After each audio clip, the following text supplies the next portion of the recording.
वित्त मंत्री निर्मला सीतारमण ने आम बजट पेश कर दिया है, लेकिन इससे आम जनता के हाथ ज्यादा कुछ नहीं लगा है। सबको चुनावी बजट का इंतजार था। इन सारी बातों पर अर्थशास्त्री आकाश जिंदल से बात की हमारे संवाददाता फरहान ने। देखिए सर, मैं आपसे जानना चाहूंगी कि आपके लिहाज से बजट कैसा, और जैसे मैंने कहा आम जनता कहीं ना कहीं निराश हो गई क्योंकि उनके हत्थे कुछ नहीं लगा। बहुत अच्छा आपने सवाल पूछा। मेरे हिसाब से ये बजट बहुत अच्छा बजट है। मैं 100 में से इसे 85 नंबर दे रहा हूँ। कारण क्या है? सबसे पहले तो आम जनता से बड़े प्यार से मैं ये चीज़ बताना चाहूँगा, फाइनेंस मिनिस्टर साहिबा के पास बहुत ज़्यादा कुछ बांटने को नहीं था। देखिए, हम लोगों के अगर बजट कोरोना की वजह से बिगड़े हैं तो सरकार का भी बजट बिगड़ा हुआ है, तो सरकार के पास बहुत ज़्यादा कुछ डिस्ट्रीब्यूट करने को नहीं था। बट फिर भी एक लॉन्ग टर्म का ये विजनरी बजट है। कैसे? 20,000 करोड़ रुपये इंफ्रास्ट्रक्चर के लिए लगाया गया है। इंफ्रास्ट्रक्चर का मतलब क्या है कि उससे बहुत सी एम्प्लॉयमेंट का जनरेशन होगा, बहुत सी नौकरियों का सृजन। इंफ्रास्ट्रक्चर बन जाएगा तो इन्फ्लेशन, महंगाई कंट्रोल होगी, बिकॉज बहुत से बॉटलनेक्स की वजह से चीज़ें महंगी हो जाती थी। तीसरा, हम एक मैन्युफैक्चरिंग सुपर पावर बनना चाहते हैं। चाइना मैन्युफैक्चरिंग सुपर पावर इसलिए बना क्योंकि उन्होंने इंफ्रास्ट्रक्चर पे बहुत काम किया। उसके अलावा किसान भाइयों के लिए एलोकेशन रखा गया है, वो बहुत अच्छी चीज़ है।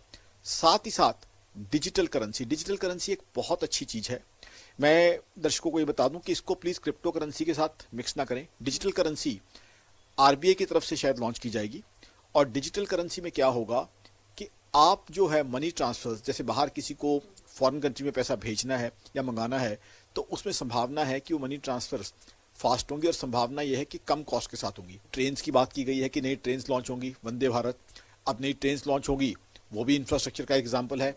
हुआ क्या है, लोगों के सामने मैं प्रेम पूर्वक बात रखना चाहता हूं कि अपेरेंटली आपको लग रहा है कि चीजें नहीं मिली, क्योंकि अपेरेंटली तब जो है लोगों को चीजें मिलती दिखती अगर इनकम टैक्स में एग्जम्पशन मिल जाती, पर्सनल इनकम टैक्स में जो है एग्जम्पशन लिमिट जिसे स्लैब कहते हैं वो बढ़ जाता। $5 ट्रिलियन इकोनॉमी हम बनना चाहते हैं, तो ये उसकी तरफ एक बहुत महत्वपूर्ण कदम है जो हम $5 ट्रिलियन इकोनॉमी बनना चाहते हैं। और आने वाले समय में मेरी ऑर्गेनाइजेशन आकाशजिंदल.in का मानना है कि इस तरह के विजनरी बजट की वजह से हम 4th लार्जेस्ट इकोनॉमी तो बहुत जल्दी बन जाएंगे। और दूसरी चीज, इकोनॉमिक सर्वे में कहा गया है 8 से 8.5% की जीडीपी ग्रोथ अगले साल की। तो वो जीडीपी ग्रोथ अगर हम अचीव करते हैं, जिसकी बहुत संभावना है, तो इसका मतलब वर्ल्ड की फास्टेस्ट ग्रोइंग इकोनॉमी, हम बड़ी इकोनॉमीज में से बन जाएंगे। जब इकोनॉमी इतना ग्रो करेगी तो हर व्यक्ति को फायदा मिलेगा, चाहे वो मेरा मजदूर भाई है, चाहे मेरा वो रिक्शा चलाने वाला भाई है, चाहे मेरा वो भाई है जो 12 खंबा रोड की पेवमेंट पे बैठ के समोसे या छोटी छोटी समोसियां बेच रहा है। उन सबको उस जीडीपी ग्रोथ का फायदा मिलेगा ही मिलेगा। हर व्यक्ति को जो है वो उस ग्रोथ का एक हिस्सा रहेगा। टॉप इकोनॉमिस्ट आकाश जिंदल को सुन रहे थे, जिनका साफ कहना है कि अभी जनता को ऐसा लग रहा है कि उनके हित में ये बजट नहीं आया है, लेकिन धीरे धीरे उनको समझ में आएगा कि जो बजट है उनके लिए काफी लाभदायी है। तो दिल्ली से कैमरामैन चर्ची के साथ फराह खान, न्यूज़ 11 भारत।